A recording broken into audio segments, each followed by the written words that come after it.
friends, hope you all are fine. Today we are going to start our chapter number 1 of class 12th macroeconomics as per syllabus of 2023 and 24. So let us start. The name of chapter is circular flow of income. Basically इस chapter के अंदर हम macro economics या फिर जो एक economy के अंदर क्लोज्ड इकोनॉमी में जो हाउस होल्ड और फर्म होता है या जो टू सेक्टर मॉडल होता है, स्टॉक फ्लो, वो सब हम इस चैप्टर के अंदर कवर करेंगे. So let us start. Macroeconomics. Macroeconomics is that part of economics theory which studies the behavior of aggregates of the economy. Basically देखो, इकोनॉमिक्स की दो ब्रांच है, माइक्रो एंड मैक्रो. माइक्रो के अंदर हम इंडिविजुअल यूनिट के बारे में पढ़ते हैं, जो एरिया स्मॉल है, ठीक है, एक इंडिविजुअल पर्टिकुलर चीज़ के बारे में. और मैक्रो में हम एग्रीगेट टोटल के बारे में पढ़ते हैं, इकोनॉमी एज अ होल के बारे में. जो मैक्रो के बेसिक टॉपिक्स हैं, इन्फ्लेशन, अनएम्प्लॉयमेंट, पुअर्टी, ठीक है ना, वो सब हम इस इनकम भी और जाता है इसमें, तो वो सब हम मैक्रो में पढ़ते हैं. और वहीं पे हम demand, supply, price of the commodity, वो सब माइक्रो इकोनॉमिक्स के टॉपिक है. Difference between micro economics and macro economics. Micro economics क्या होता है, जिससे हम एक इंडिविजुअल यूनिट की बात करें. Micro economics is that part of economic theory which studies the behaviour of individual unit, ठीक है. और मैक्रो में एग्रीगेट, सब की बात, टोटल की. Macro economics is that part of economic theory which studies the behaviour of aggregate of the economy as a whole. सारे की स्टडी करें तो वो मैक्रो कंसेप्ट है. माइक्रो में आप डिमांड और सप्लाई के बारे में पढ़ते हैं कि रेट कम ज़्यादा होने पे कमोडिटी की डिमांड में क्या फ़र्क आता है, कितना फ्लक्चुएशन आता है. और वहीं हम मैक्रो में किसके बारे में पढ़ते हैं, एग्रीगेट डिमांड, मतलब पूरे देश की डिमांड, एंड एग्रीगेट सप्लाई, पूरे देश की supply. It aims to determine price of a commodity और फैक्टर ऑफ प्रोडक्शन. माइक्रो में हम किसके बारे में पढ़ते हैं, एक कमोडिटी के रेट के बारे में या फैक्टर ऑफ प्रोडक्शन के बारे में स्मॉल लेवल पे. वहीं मैक्रो में it aims to determine income and employment level of the economy. पूरे देश में लोगों की कमाई कितनी है और पूरे देश का एम्प्लॉयमेंट लेवल कितना है, वो हम पढ़ते हैं मैक्रो में. It involve limited degree.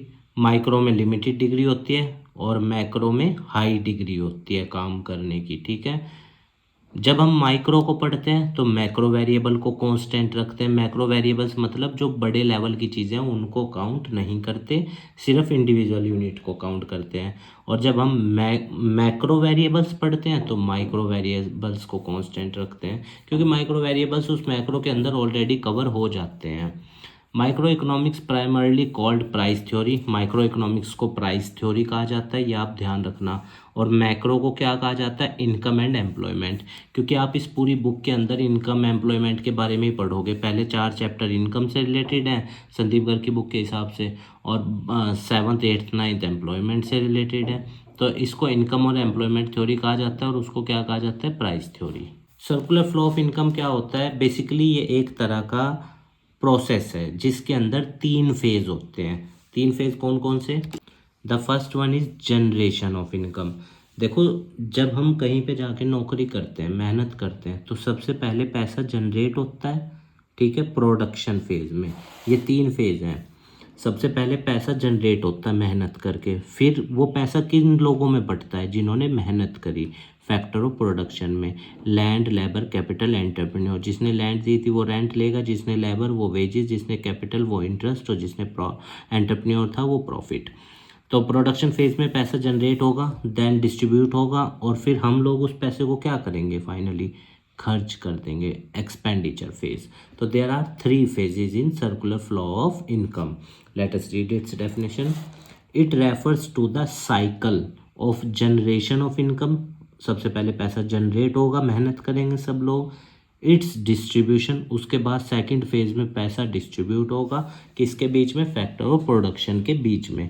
और फाइनली फैक्टर ऑफ प्रोडक्शन क्या करेंगे, उस पैसे को हम लोग क्या करते हैं, अंत में खर्च कर देते हैं. तो तीसरे फेज में वो पैसा वापस से हाउस होल्ड से फर्म के पास चला जाएगा. क्यों, क्योंकि हम लोग सामान भी तो फर्म से ही खरीदते हैं ना भाई. मान लो फैक्ट्री से ही तो सामान खरीदते हैं, तो वो पैसा वापस से वहीं चला गया, ठीक है. In the form of consumption expenditure में हमारे पास से वो पैसा वापस से फर्म के पास चला जाएगा. यहाँ पे देखो, तो there are basically how many phases in circular flow of income, it's 3. For production phase in which the income is going to be generated, then the distribution phase in which the factor income is distributed among the factor of production, and the final phase is expenditure phase in which the factor income which is earned by factor of production that is used to be in the consumption process, so it is to be called as consumption expenditure phase. Okay, in this way, income generated in production unit reaches back to production unit. So after the expenditure phase or the consumption phase, when the factor of production have spent their income to buy the goods and services, that time the money will get back to the firm. वो firm के पास पैसा क्या होगा, वापस चला जाएगा. इसीलिए इसको क्या कहते हैं, सर्कुलर फ्लो. ये पैसा ऐसे ही घूमता रहता है. 100 रुपये जनरेट हुए, 100 रुपये डिस्ट्रीब्यूट हुए एंड फाइनली 100 रुपये कंज्यूम हुए, तो वापस से 100 रुपये वहाँ पे पहुँच गए. स्टॉक, देखो जब हम चीज़ों को एक पर्टिकुलर टाइम पे मेज़र करें, दैट इज़ कॉल्ड स्टॉक. ठीक है, एक पर्टिकुलर टाइम पे. Stock variable refers to that variable which is measured at a particular point of time. ठीक है, इसमें हम चीज़ों को बार बार ना गिने. जैसे wheat produced in a year, एक पर्टिकुलर ईयर ना, तो स्टॉक. लाइक क्या कह सकते हो, number of death in 2023, that is stock concept. या फिर number of birth in 2023, that is also stock concept. Examples of stock are national wealth, देश की संपत्ति, national capital, money supply. This all are stock concept because they are measured at particular point of time. And if I talk about flow concept, which means that they are to be measured over a period of time or time to time. ठीक है, like number of birth during a year, एक साल के दौरान. अगर during word आ रहा है ना तब भी फ्लो है. जैसे टंकी के अंदर पानी है, the water is in the tank, so it is to be called as stock. But the water is flowing from the tank, that is to be called flow, because that time the water is getting continuously changed, so it is to be considered as flow that time. Okay, flow variable refers to that variables which is measured over a period of time. Okay, like you can say that number of birth during 2023. During means you are specifying that we are counting again and again. Okay, like could be a day, a week, a year. This like number of expenditure made by an individual during the week.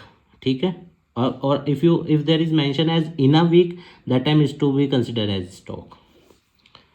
Difference between stock and flow. अब stock और flow के बीच का अंतर समझ लेते हैं. आइए, ये इंपॉर्टेंट है बोर्ड एग्जाम से. स्टॉक और फ्लो कंसेप्ट बोर्ड में अक्सर पूछा गया है, स्टॉक और फ्लो का डिफरेंस, तो आप ये ध्यान रखना. Stock variable refers to that variable which is measured at a particular point of time. ये तो just we have read that. और flow variables are those variables which is measured over a period of time, mean to say time to time. ठीक है, in stock the time dimension doesn't matter. क्यों नहीं ज़रूरत है, क्योंकि हम चीज़ को एक ही तो बार गिन रहे हैं, बार बार नहीं गिन रहे ना. जहाँ पे बार बार काउंट करेंगे वहीं पे तो टाइम की ज़रूरत पड़ेगी.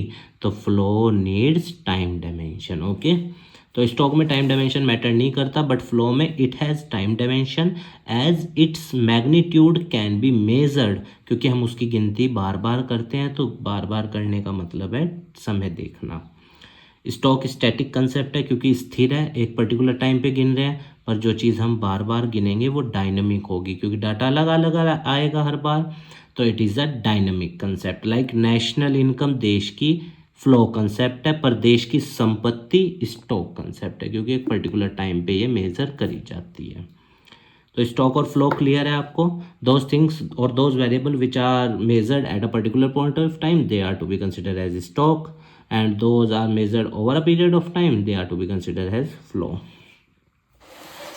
अब सर्कुलर फ्लो ना दो तरीके का होता है, रियल फ्लो, मनी फ्लो. अब इसको समझने से पहले ना आप एक बार चार्ट समझ लो सर्कुलर फ्लो का, फिर आपको ये बहुत आसानी से समझ आएगा. जैसे ये है, देखो ये 2 सेक्टर मॉडल है आपके सिलेबस में. पहले 3 सेक्टर भी हुआ करता था, 4 सेक्टर मॉडल भी हुआ करता था, फॉरेन सेक्टर आ जाता था, और 3 सेक्टर मॉडल में गवर्नमेंट, या फिर 2 सेक्टर मॉडल भी फाइनेंशियल मार्केट के साथ होता था. ठीक है, पर अब खाली 2 सेक्टर मॉडल है. तो पहले इसको समझो. हाउस होल्ड है हम लोग, और फर्म है फैक्ट्री. ठीक है, हम लोग फैक्ट्री वाले को क्या देते हैं, फैक्टर ऑफ प्रोडक्शन, गए उधर से इधर, लैंड, लेबर, कैपिटल, एंटरप्राइज, हमारी तरफ से जाते हैं फर्म की तरफ, हाउस होल्ड से फर्म की तरफ। और फर्म हमें क्या देती है इनके बदले, फैक्टर ऑफ प्रोडक्शन के बदले पैसा, फैक्टर ऑफ पेमेंट, ठीक है, उधर से आएगा हाउस होल्ड की तरफ। जैसे जिसने लैंड दी वो रेंट लेगा, जिसने लेबर वो वेजेस, जिसने कैपिटल वो इंटरेस्ट, और एंटरप्रेन्योर प्रॉफिट, तो वो फर्म से आएगा उस साइड हाउस होल्ड की तरफ। अब हम लोग इधर गए तो कुछ जनरेट किया होगा सामान, गुड्स और सर्विसेज फैक्ट्री से हमारी तरफ आती है, और हमारे पास से क्या जाता है गुड्स और सर्विसेज के बदले, कंजम्पशन एक्सपेंडिचर, क्योंकि जब हम सामान खरीदते हैं तो हम पेमेंट करते हैं ना, तो this is called consumption expenditure. तो दो चीज़ है बेसिकली, क्या क्या, हाउस होल्ड फर्म को देता है क्या, factor of production and consumption expenditure, firm क्या देती है हाउस होल्ड को, फैक्टर पेमेंट, किसके बदले, फैक्टर ऑफ प्रोडक्शन के बदले, और गुड्स और सर्विसेज देती है और उसके बदले क्या लेती है हाउस होल्ड से, कंजम्पशन एक्सपेंडिचर। अब चलते हैं हम उस रियल फ्लो पे। अब देखो इन दोनों में ना पैसों को छोड़ दो, एक इस ये वाला पैसा छूट जाए और ये वाला, तो ये रियल फ्लो बन जाएगा। तो अगर मैं डेफिनेशन की बात करूँ, real flow refers to transfer of factor of production from household to firm and goods and services from firm to household, यह है रियल फ्लो। मनी फ्लो में क्या होगा, refers to transfer of consumption expenditure from household to firm and factor payment from firm to household, this is called money flow. ठीक है, money flow में हम money की बात करेंगे, रियल फ्लो में हम चीज़ों की बात करेंगे। आइए अब देखते हैं। तो रियल फ्लो की अभी मैंने आपको डेफिनेशन बताई ना, कि refers to transfer of factor of production या फैक्टर सर्विसेज। अब हम फैक्टर ऑफ प्रोडक्शन कौन किसको देता है, हाउस होल्ड ही तो देता है फर्म को, तो हाउस होल्ड से फर्म, और कॉरस्पॉन्डिंग गुड्स एंड सर्विसेज तैयार होके, माल तैयार होके किससे किसकी तरफ आता है, फर्म से हाउस होल्ड की तरफ। अच्छा, अब रियल फ्लो का दूसरा नाम भी ध्यान रखना, फिजिकल फ्लो है। और एक क्वेश्चन बहुत इंपॉर्टेंट, रियल फ्लो से ही पता चलता है देश की ग्रोथ का मैग्नीट्यूड क्या है, देश कितनी तेज़ी से ग्रो कर रहा है, क्योंकि जितनी ज़्यादा फिजिकल फॉर्म में गुड्स देश में बनेंगे उतना ही ज़्यादा देश का इंफ्रास्ट्रक्चर डेवलप होगा, उतना ही ज़्यादा इकोनॉमी ग्रो करेगी। ठीक है, अब ये चार्ट है देखो, हाउस होल्ड और फर्म रियल फ्लो के अंदर, फैक्टर सर्विसेज हाउस होल्ड से फर्म की तरफ जाएंगी, गुड्स और सर्विसेज फर्म से हाउस होल्ड की तरफ जाएगा।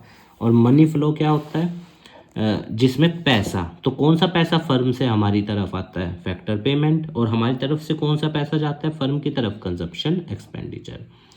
Money flow refers to the flow of factor payment, payment आएगी जाएगी, ठीक है, फैक्टर पेमेंट किसकी तरफ से आएगी, फर्म से, factor payment from firm to household for their, क्योंकि फर्म ने हमसे फैक्टर सर्विस हायर करी थी, हमसे काम करवाया था तो हमें पेमेंट किया। और कंजप्शन एक्सपेंडिचर हमारी तरफ से जाएगा फर्म की तरफ, क्यों जाएगा, क्योंकि हमने सामान खरीदा था।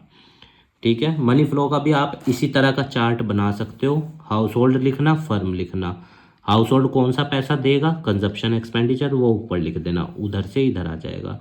और इधर से कौन सा पैसा जाएगा, फैक्टर पेमेंट, पेमेंट क्योंकि फर्म ने हमसे सर्विस ली थी ना, तो उसका पैसा इधर से चला जाएगा। बस यही है फर्म और मनी फ्लो। और एक मनी फ्लो का दूसरा नाम भी याद रखना, नॉमिनल फ्लो। और अच्छा, एक क्वेश्चन बहुत पूछता है कि मनी फ्लो के अंदर किस चीज़ का एक्सचेंज होता है, तो ध्यान रखना मनी फ्लो के अंदर मनी का एक्सचेंज होता है। और एक वो एमसीक्यू कि देश की ग्रोथ के मैग्नीट्यूड के लिए क्या ज़रूरी है, रियल फ्लो। अब हर देश के अंदर 4 सेक्टर होते हैं, हाउस होल्ड यानी हम लोग जो मेहनत करते हैं, फैक्टर ऑफ प्रोडक्शन देते हैं, फर्म जो प्रोड्यूस करती है सामान, गवर्नमेंट क्या काम करती है एक देश के अंदर, वेलफेयर एजेंसी का, जनता के भले के लिए, जो समाज का बैकवर्ड क्लास है उसके डेवलपमेंट के लिए या ओवरऑल डेवलपमेंट के लिए भी। और गवर्नमेंट एज अ प्रोड्यूसर काम करती है, सोशल वेलफेयर के लिए काम करती है। फॉरेन सेक्टर को एक्सटर्नल सेक्टर या रेस्ट ऑफ द वर्ल्ड भी कहा जाता है, पर जनरली जो देश क्लोज्ड इकोनॉमी होता है या जिसके ऊपर रिस्ट्रिक्शंस होते हैं वो फॉरेन सेक्टर से डील नहीं कर सकता। ठीक है, जो देश ओपन इकोनॉमी होता है, हमने देखा गया है कि आमतौर पर वही दूसरे देशों से डील करता है जो देश ओपन इकोनॉमी है। सो क्लोज्ड इकोनॉमी क्या होता है, वो कंट्री जो दूसरे देशों से कोई संबंध ना रखती हो, जिसमें किसी भी तरीके का इंपोर्ट और एक्सपोर्ट नहीं होता, उस देश को क्लोज्ड इकोनॉमी कहते हैं। लाइक समझ लो एक व्यक्ति है, वो किसी से बात नहीं करता, तो वो क्लोज्ड इकोनॉमी है। समझ आ रहा है? तो सेम इसी तरह देश, जब कोई देश किसी दूसरे देश से व्यापार ना करे, कोई आना जाना ना करे, कोई कल्चरल एक्सचेंज ना करे, डिप्लोमेटिक एक्सचेंज ना करे, तो वो देश क्लोज्ड इकोनॉमी है। ठीक है, उसके अंदर फर्म, गवर्नमेंट और हाउस होल्ड तो होगा, पर फॉरेन सेक्टर नहीं होगा। ओपन इकोनॉमी, अच्छा, और क्लोज्ड इकोनॉमी का आप मुझे एक एग्जांपल बताना कमेंट बॉक्स में। ओपन इकोनॉमी क्या होता है? वो देश जिसके अंदर इंपोर्ट भी होता है और एक्सपोर्ट भी होता है, और फोर सेक्टर एग्जिस्ट करते हैं, चाहे हाउस होल्ड हो, फर्म हो, या फिर गवर्नमेंट हो, या फिर फॉरेन मार्केट हो, चार के चार सेक्टर एग्जिस्ट करते हैं, उस देश को हम ओपन इकोनॉमी कहते हैं। ठीक है, so open economy refers to that economy in which export and as well as import coexist. Okay, and this is our two sector model. I have already explained it to you, like household and firm will be there. Household will give factor of production to firm, and the firm will give factor payment. ठीक है, and the firm also will give goods and services, and the household will give goods and services के बदले household क्या देगा? consumption expenditure. This is called circular flow of income with two sector model.